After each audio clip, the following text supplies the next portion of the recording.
one thing I almost forgot to mention is I changed the function of the switch from the way I originally received the guitar. When I got the guitar from Xotica, this was set up as the output control switch. So when the switch was down, you only had acoustic guitar, the middle was acoustic and MIDI output, and then the top was the MIDI output, or in this case the VG99 synth output. I was more interested in using the switch to be a GK S1 and S2 switch, and this function is supported by the electronics. So I called the guys at Graphtech, and they said, yeah, sure, you can make that switch do different things. All you need to do is just open up the panel in the back of the guitar, and then the switch is like on a little jumper. You move it from one set of pins to a different set of pins, so that it now controls, in this case I have it set up to control patch changes. So you can change patches from the guitar. And since I primarily use this with the VG99 or the Roland GI-20, I wasn't taking the acoustic output and needing to switch those different outputs on and off. I just routed the acoustic signal through the VG99. That worked great. And then this still gave me the ability to change patches and to change sounds right from the guitar. This is one of my favorite factory sounds. It's a real spacey sound called paragliding.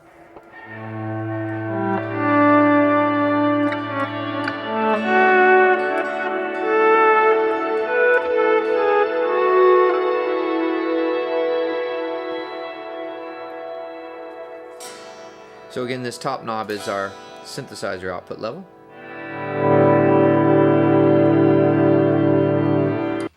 And I just moved the switch down one click, and now we have the patch guitar and bass.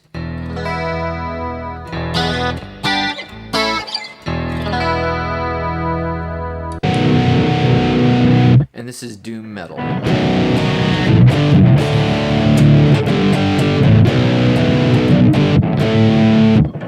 Move it down one more, and this is double 12 string.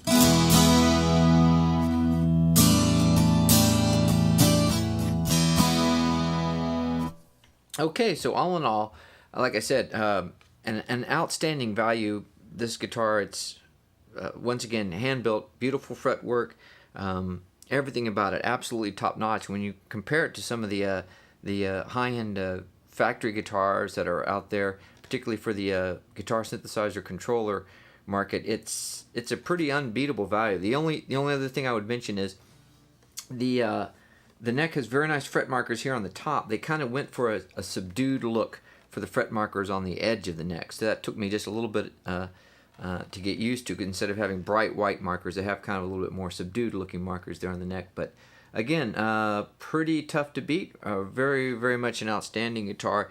And I really got to take my hats off to the folks at Xotica Guitars, because it's a lot of work that they put into these guitars.